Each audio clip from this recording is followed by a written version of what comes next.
Hello dear student, I Muslim Aslam. This is a lecture of artificial intelligence. Today we are going to discuss about clustering and recommender system.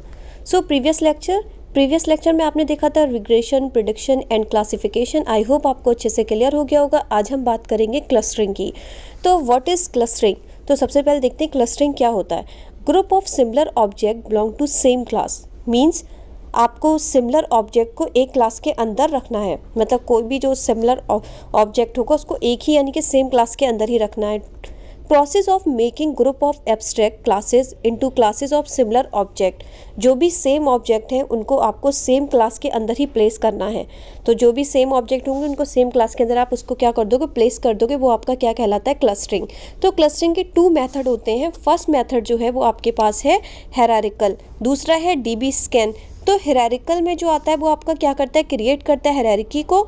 तो जो hierarchical होता है हमें main जो हमारा होता है हायरार्किकल वही सबसे मेन इंपॉर्टेंट होता है. तो हम हायरार्किकल की बात करेंगे, डीबी स्कैन की बात नहीं करेंगे, इतना डिटेल में नहीं जाएंगे. बस ब्रीफ में इसको बता देते हैं कि क्या होता है क्लस्टरिंग. ठीक है, तो हम हायरार्किकल में देखेंगे. हायरार्किकल आपके 2 टाइप के होते हैं जिसमें हम क्रिएट करते हैं हायरार्की. ठीक है, ये रिप्रेजेंट करता है डेंड्रोग्राम से. डेंड्रोग्राम अभी मैं आपको दिखाऊंगी डेंड्रोग्राम कैसे बनते हैं, ये उससे रिप्रेजेंट करता है. हायरार्किकल जो होता है वो 2 टाइप की होती है हायरार्की. एक होती है एग्लोमेट्रिक अप्रोच, दूसरी होती है डिवाइसिव अप्रोच. फर्स्ट होती है एग्लोमेट्रिक अप्रोच, दूसरी होती है डिवाइसिव अप्रोच. तो जो एग्लोमेट्रिक अप्रोच होती है वो बॉटम अप अप्रोच होती है और डिवाइसिव अप्रोच होती है वो टॉप डाउन अप्रोच होती है. ठीक है, तो बॉटम अप अप्रोच हम इसको समझ लेते हैं. ये हमने डायग्राम बनाया, वो कैसे बनाए सबसे पहले बताते हैं. तो जो आपकी एग्लोमेट्रिक अप्रोच है उसको हम देख लेते हैं कि सबसे पहले आपने क्या किया. एक एग्जांपल से समझाती हूँ. आपके पास क्लस्टर है, यानी कि आपके पास कोई हायरार्की का मतलब होता है स्टेप बाय स्टेप किसी भी प्रोसेस को करना. यानी कि कोई भी ट्री है उसमें पेरेंट्स हैं, फिर उसके चिल्ड्रन हैं, फिर चिल्ड्रन के भी यानी कि पेरेंट्स के लीफ नोड है, यानी कि चिल्ड्रन के भी नोड है. वो एक तरीके से क्या हो रही है, हायरार्की प्रेजेंट हो रही है. मतलब कि ये पेरेंट है, इसके 2 चाइल्ड हैं, लेफ्ट चाइल्ड राइट चाइल्ड, और इस लेफ्ट चाइल्ड के भी 2 चाइल्ड हैं. ठीक है, और राइट चाइल्ड के भी 2 चाइल्ड हैं. यानी कि ये हो गया पेरेंट नोड.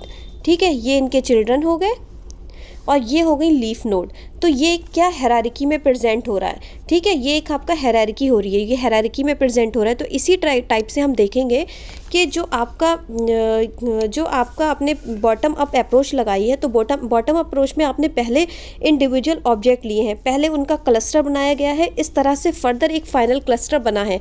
तो देखते हैं कैसे हमने फर्दर एक फाइनल क्लस्टर बनाया. सबसे पहले आपके पास इंडिविजुअल ऑब्जेक्ट है, यानी कि A B C D and E, ये आपके पास ऑब्जेक्ट थे. तो आपने सबसे पहले क्या, ये इंडिविजुअल थे, ये 5 जो क्लस्टर थे वो आपके पास इंडिविजुअल ऑब्जेक्ट थे. ठीक है, तो आपने पास वालों को क्या कर लिया, एक क्लस्टर में बना लिया. जो ये ए बी था इनका एक क्लस्टर बना लिया, डी सी का एक क्लस्टर बना लिया. अब ई बचा, तो ई का हमने इस पूरे डी सी के साथ एक क्लस्टर बना लिया. अब ये आपका बचा ए बी, तो ए बी का ये पूरा हमने क्लस्टर बना लिया.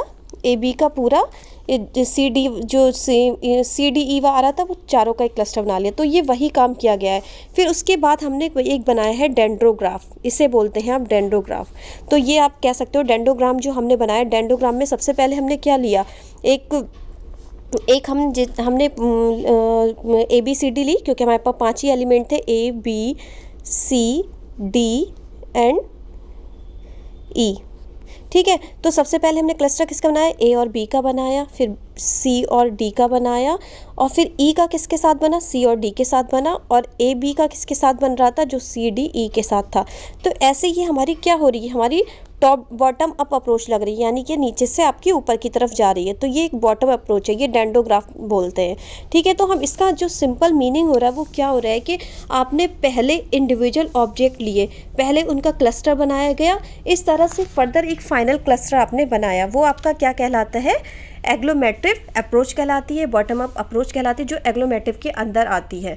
ठीक है, एग्लोमेट्रिक का मतलब होता है कि start with the individual object and then make cluster until we got the single cluster then contain all object. Means means जब तक हमें सिंगल क्लस्टर नहीं मिल जाता तब तक हम क्लस्टर बनाते जाते हैं जिसमें सारे के सारे ऑब्जेक्ट्स होते हैं, यानी कि जो सिंगल ऑब्जेक्ट थे उनका एक हमने फुल क्लस्टर बना लिया। वो आपका क्या कहलाता है, बॉटम अप अप्रोच, और उसका एक डेंडोग्राफ भी आपको बना के दिखा दिया जो ऊपर की तरफ जा रहा है। अब हम बात कर लेते हैं डिवाइसिव अप्रोच की। डिवाइस अप्रोच में आपकी लगती है टॉप डाउन, जो करती है डिवाइड पार्ट्स में।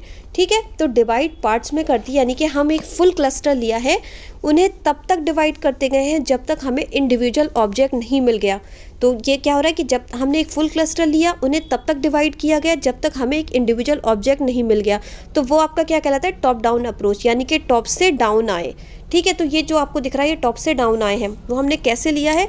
सबसे पहले हमारे पास एक क्लस्टर पूरा फुल क्लस्टर था, यानी कि फुल क्लस्टर जिसमें आपके पास था A, B, C, D and E। ठीक है, तो आप सबसे पहले आपने क्या किया, इन पांचों को डिवाइड कर लिया, यानी कि A, B को एक साथ कर दिया, A, B को एक साथ कर दिया, और फिर आपने क्या किया, C, D, E का एक बना दिया, तीन का है क्योंकि दो पांच थे तो एक तीन का आपने बना दिया, एक को दो में डिवाइड कर दिया। अब ये थे, इनका सिंगल सिंगल हो गया, A, B का एक A का बन गया और एक B का बन गया। ठीक है, और C, D का क्या होगा, अब ये तीन है तो एक को हम दो में कर देंगे और एक को सिंगल छोड़ देंगे, यानी कि C, D को हमने साथ में कर दिया और E का सिंगल बना लिया। अब जो C, D है उनका भी एक सिंगल बना लेंगे। ठीक है, उनका भी हमने एक सिंगल बना लिया।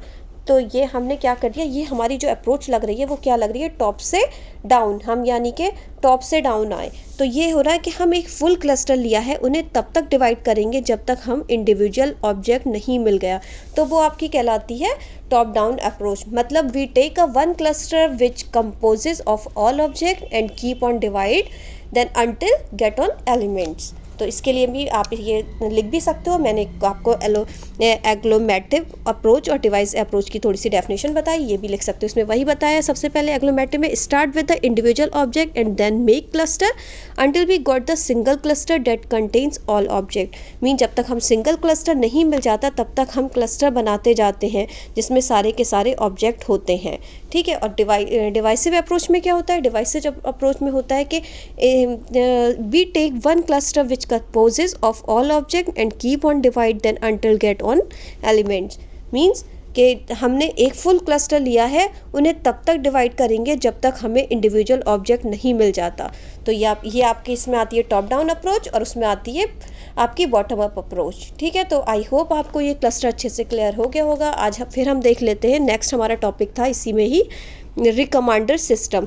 तो रिकमांडेशन जो होता है, वो रिकमांडेशन क्या होता है, रिकमेंडेशन से आप समझते होंगे कि रिकमेंडेशन मतलब कि आपके पास जो ऐप होती हैं, अमेजॉन ऐप हो गई, आपके पास फ्लिपकार्ट ऐप हो गई, आपने उस पर कोई चीज़ ख़रीदी, बाय करी, तो आपने जो वहाँ से ख़रीदी तो आपको जो उसी की जो आपकी हिस्ट्री में आ गया, एक आपने उस ऐप पे गए, उस ऐप से वो चीज़ ख़रीद ली, परचेज़ कर ली, तो आपकी हिस्ट्री में सेव हो गया। फिर वो कहते हैं उसी से रिलेटेड आपको बहुत सारी रिकमेंडेशन आने लगती हैं कि उसी जो परचेज़ आपने सामान किया उसी से रिलेटेड आपको बहुत सारी रिकमेंडेशन आने लगती हैं, दिखाने लगता है, तो वो आपका रिकमेंडर सिस्टम कहलाता है। आपको एक एग्जांपल ले लेते हैं, जैसे जिम जाना है, जिम का कोई ऐप पे गए, उसमें से आपने कोई प्रोटीन शेक लिया। ठीक है, अगर वो प्रोटीन शेक आपने परचेज़ कर लिया है तो उस चीज़ से रिलेटेड आपको बहुत सारी रिकमेंडेशन आना स्टार्ट हो जाती है। उन्हीं को बोलते हैं रिकमेंडर सिस्टम, कि कैसे कैसे हमारे पास रिकमेंडेशन सिस्टम आने लगती हैं, कैसे हमें वो दिखने लगती है, हम किसी ऐप पे जाते हैं। ठीक है, तो बहुत सारे एग्जाम्पल हो जाएंगे इसके। तो हम यूट्यूब की बात कर लेते हैं। यूट्यूब पे हम कोई एक इंटरेस्टिंग टॉपिक या इंटरेस्टिंग मूवीज़ वगैरह कुछ देखते हैं, अगर आपको रोमांटिक मूवी देखना है, हॉरर मूवी देखना है, तो उससे रिलेटेड आपको कितने सारे रिकमेंडेशन आने लगते हैं कि आप इस वाली पे जाइए, इसका अगर आप एक चीज़ खोल लेते हो ना तो हिस्ट्री में आपकी वो सेव हो जाता है, क्योंकि उनके पास आपका लॉगिन आईडी सब कुछ होता है, उनको आपका इंटरेस्ट सब कुछ पता होता है। तभी तो होता है कि इससे एक तरीके से मोबाइल से आपकी हैकिंग हो जाती है। इसलिए बोला जाता है कि हर ऐप को ना खोलो, क्योंकि हर ऐप को अगर आपको जो ऐप नहीं पता है, जिसके बारे में आप नहीं जानते हो, वो भी खोल लेते हो, इससे आपके क्या होता है कि सारी जो आपकी डिटेल्स होती है वो जो हैकर होता है वो सब समझ लेता है आपका। वहाँ से कुछ लोग तो बैंक से पैसा भी फ्रॉड कर लेते हैं, ये सारी मनी वगैरह का भी फ्रॉड होने लगता है। तो इसलिए बोला जाता है कि सारी ऐप मत खोलो, क्योंकि सारी आपकी हिस्ट्री आपकी हर ऐप में सेव हो जाती है। तो ठीक है, हम इसको देख लेते हैं कि रिकमेंडेशन सिस्टम होता क्या है। तो सबसे पहले हम रिकमेंडेशन सिस्टम के बारे में पढ़ते हैं। Recommendation engine filter out the product data particular. मतलब कि जो आपका रिकमेंडेशन इंजन फिल्टर आउट कर रहा है the product that a particular customer would be interested in और would buy based on his her previous buying history. मतलब recommendation engine क्या होते हैं, उनका वर्क होता है कि फ़िल्टर आउट करना उन प्रोडक्ट्स को जो कस्टमर को पसंद जो पसंद आ गए या कस्टमर उनको परचेज़ करेगा, जो कस्टमर उनको पसंद आ रहे हैं या उनको परचेज़ कर रहा है, तो उसी के बेस से ही तो आपको चीज़ें दिख रही हैं। तो बेस्ड ऑन, ये आपको दिख रहा है based on his her previous buying history, जो आपने ख़रीदी हैं चीज़ें उन सब हिस्ट्री से ही आपको उसी तरीके की रिकमेंडेशन आना स्टार्ट हो जाती हैं। दूसरा पॉइंट है the more data available about the customer the more accurate the recommendation. इसमें क्या हो रहा है आपका कि जितना डेटा अवेलेबल होगा कस्टमर के बारे में उतना ज़्यादा ही एक्यूरेट आपको रिकमेंडेशन मिलेंगी, क्योंकि अगर जितना आपका डेटा उस ऐप पे अवेलेबल होगा तो उतना ही उस ऐप को आपके बारे में सारी चीज़ें पता चल जाएंगी, तो वो आपको उतनी सारी चीज़ें रिकमेंडेशन करता रहेगा। ठीक है, नेक्स्ट पॉइंट है if the customer is new this method will fail as we have no previous data for that customer. मतलब अगर कस्टमर न्यू है तो क्या ये मेथड यानी कि दिस मेथड विल फेलियर, क्योंकि उसके बारे में कोई भी प्रीवियस हिस्ट्री अवेलेबल नहीं होगी। अगर कोई भी प्रीवियस हिस्ट्री अवेलेबल नहीं होगी तो ज़्यादातर वो ये जो होगा वो फेल हो जाएगा, वो उस ऐप उसको ज़्यादा चीज़ें रिकमेंड नहीं करेगी। तो उसमें क्या होगा, नेक्स्ट इसी से रिलेटेड है दिस रिकमेंडेशन यानी कि to tackle this issues different method are use. For example often the most popular products are recommended. यानी कि अगर कस्टमर न्यू है तो क्या ये मेथड जो है वो फेल हो जाएगा। तो उस केस में हम क्या करते हैं, जब कस्टमर न्यू होता है तब often the most popular products are recommended, यानी कि उसको मोस्ट पॉपुलर जो चीज़ें होती हैं वो दिखाना स्टार्ट कर देते हैं उस ऐप पे। ठीक है, नेक्स्ट पॉइंट है these recommendation would not be most accurate as they are not customer dependent are the same for all new customer. ये सारी चीज़ें हम क्या करते हैं, जो भी हैं कस्टमर को जिस चीज़ पे वो जाता है उसकी डिपेंडेंट देख लेते हैं, वो चीज़ें हम उसको न्यू कस्टमर को दिखाना स्टार्ट कर देते हैं। नेक्स्ट है सबसे last point, some businesses ask new customer their interest so that they can recommended more previously.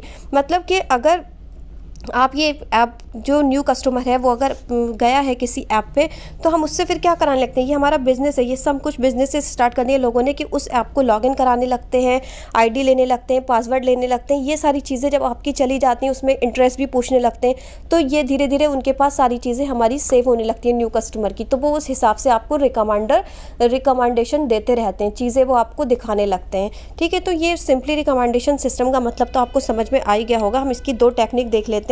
पहली टेक्निक है रिकमेंडेशन टेक्निक की, जो है पहली है कोलैबोरेटिव फिल्टरिंग में क्या हो रहा है ये आप देख ही रहे होगे। ये दो बुक हैं, ठीक है, दो बुक है, पहला एक यूज़र ए है, दूसरा यूज़र बी है। यानी कि ए यूज़र को भी यही बुक पसंद है, बी यूज़र को भी यही बुक पसंद है, यानी कि रीड बाय बोथ यूज़र, यानी कि इसी बुक को दो यूज़र पढ़ रहे हैं। यानी कि एक ए पर्सन उसको भी यही बुक में इंटरेस्ट आ रहा है, दूसरे पर्सन को भी यही बुक में इंटरेस्ट आ रहा है। और ये चीज़ें आप पढ़ रहे हो किससे, नेट से, किसी ऐप से पढ़ रहे हो। ये बुक आप किसी भी कंटेंट किससे पढ़ रहे हो, किसी बुक से, आपने भी उस चीज़ को सर्च किया है।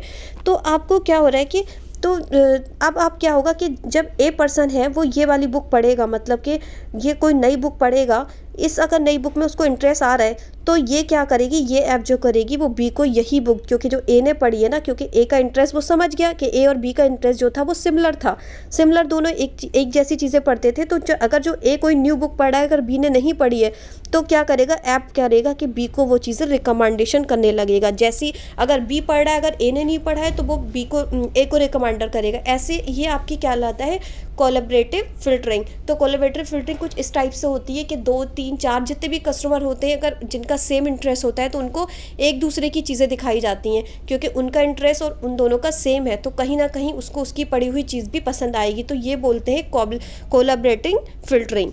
ठीक है, तो नेक्स्ट जो होती है दूसरी होती है आपकी कंटेंट बेस्ड फिल्टरिंग।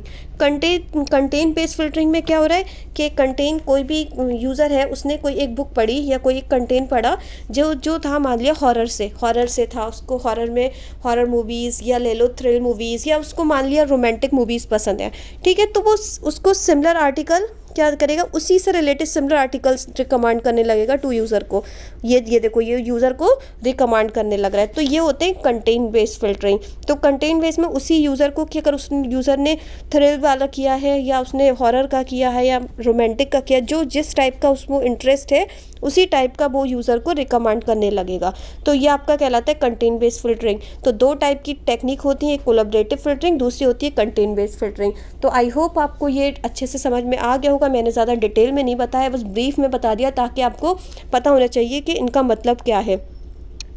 तो आप आज समझ गए होंगे कि रिकमेंडेड सिस्टम क्या होता है, क्लस्टरिंग क्या होती है। तो आज के लिए इतना ही। Thank you so much student. Next lecture में हम न्यू टॉपिक देखेंगे, और अब आपका ये लास्ट टॉपिक था यूनिट 2 का। आज आपकी यूनिट 2 भी फिनिश हो गई है। नेक्स्ट लेक्चर हम 3rd यूनिट से देखेंगे। ठीक है, तो आज के लिए इतना ही। Thank you so much student.